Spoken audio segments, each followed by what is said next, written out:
you don't have it, rest. It's not by force. And be open, like be audacious to tell people that this is above my budget, though I cannot pay.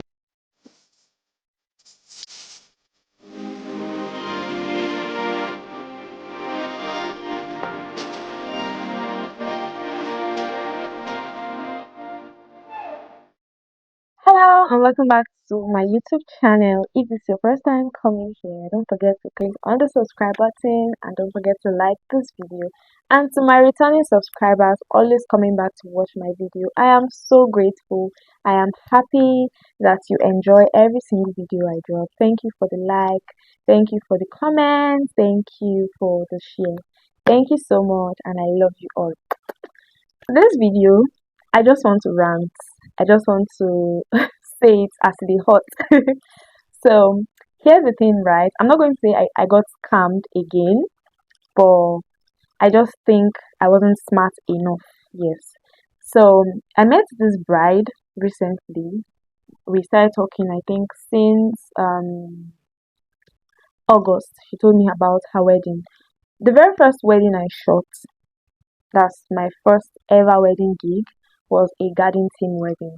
And she reached out to me and she was like, "Oh, saw this garden team wedding on your story once. I would really love to recreate because I'm having that kind of wedding."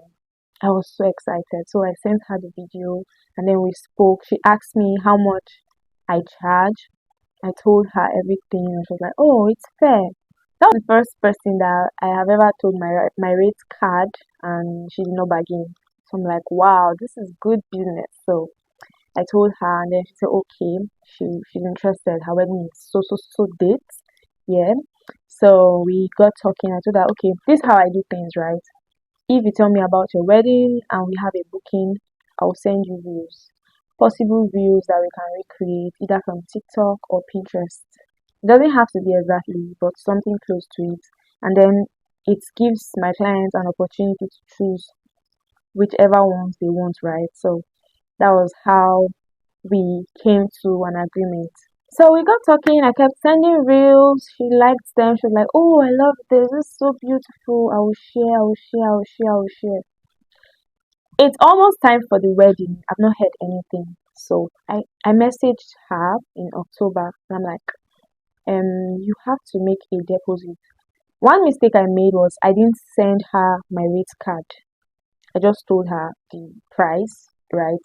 So if she had seen the rate card, she would have seen the details there. Oh, you have to make a deposit like at most 2 weeks before your big day to confirm your booking.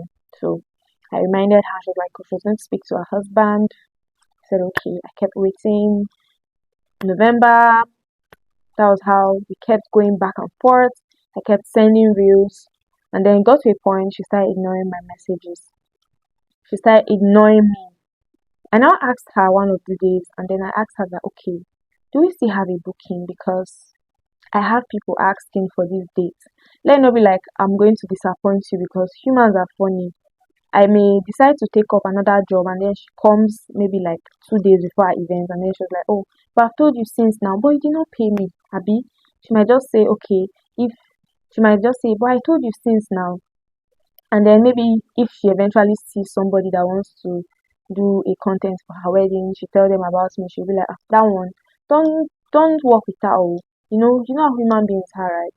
So I thought it was only right for me to like tell her and say, okay, are we still having a booking? She told me yes. That is just that things kept coming up. When she said things kept coming up, just made me realize that I was not a priority. Like a content creator for her big day wasn't a priority. The first wedding I shot in this November, right? She paid me since August. Like she sent all my money for me since August, and the wedding was still very far. So I understood with her. She did not want things to get choked up when the wedding day is closed. That was why she paid everything. So I didn't want it to look like I was doing a free job, so I just kept part of the money in my safe box so it would look like okay. At least I still have evidence so that it will not look like I'm just working and then I'll end up sending videos but I don't get my balance. And funny how I was able to edit all of her videos that day. The last video I sent it the next morning, so it was all easy and it went smoothly. But this babe kept posting me. She was now making me look like I was forcing things. So that was what I told her. I said it's not like I'm forcing things, but if you don't tell me if we have a booking or not, you don't get to reply me, you don't talk to me, you just leave me hanging and I'm just there, that means I'm going to lose on both sides because I have somebody asking and then there is you. You're just there nonchalant, nothing. So she now got back to me and they're like, oh, she's sorry, but I should be patient. She's going to make payment soon. I waited, I didn't see payments. I didn't see nothing. Hmm. That's how the wedding came and it passed. No words from her, no apologies, nothing for pressuring me, allowing me to send reels. There was a statement she made. She was like, if I do not want to book you, I won't allow you to be sending me things we'll recreate. I'm like, okay, she'll actually still pay. She still have time, right? Because a bride has made payments to me on the morning of our wedding before I went for her bridal prep. So I totally understood. But while I was angry about this particular bride was that she did not say anything to me. She just kept making me look like a fool. All the while I used to send her messages, she saw them because she kept updating her status and all. Which brings me back to the part where I will always say that if your skin no full, no full body, rest. These things, there is no, these things are not competition. You are an adult. Like you have the right to say, no, I can't afford this. Oh, I'm sorry, I can no longer work with you because I don't have money and I don't want to disappoint you. That's how reasonable people behave. But you are still trying to make me look, you are still trying to pose as a big man wife to me. Like you have the money, you were going to make the payments. It's just that things kept coming up, blah, blah, blah, yada, yada, yada. That's not my business. As long as I'm not seeing the money, Omo, they move me. So it was completely okay for her to have told me that I'm sorry, oh, I can no longer afford this. Oh. Can we just leave it? But don't worry, I can recommend people to you. I can understand. Like I will understand the economy is somehow. So it's okay for people to cut costs and remove things they feel is not a necessity for them on their big day. But she made me look like a fool and then like I was forcing things. Yeah. I remember coming here to tell you all a story about how I worked and did not get paid. It just brought back that memory. But this time, this one came with assurance.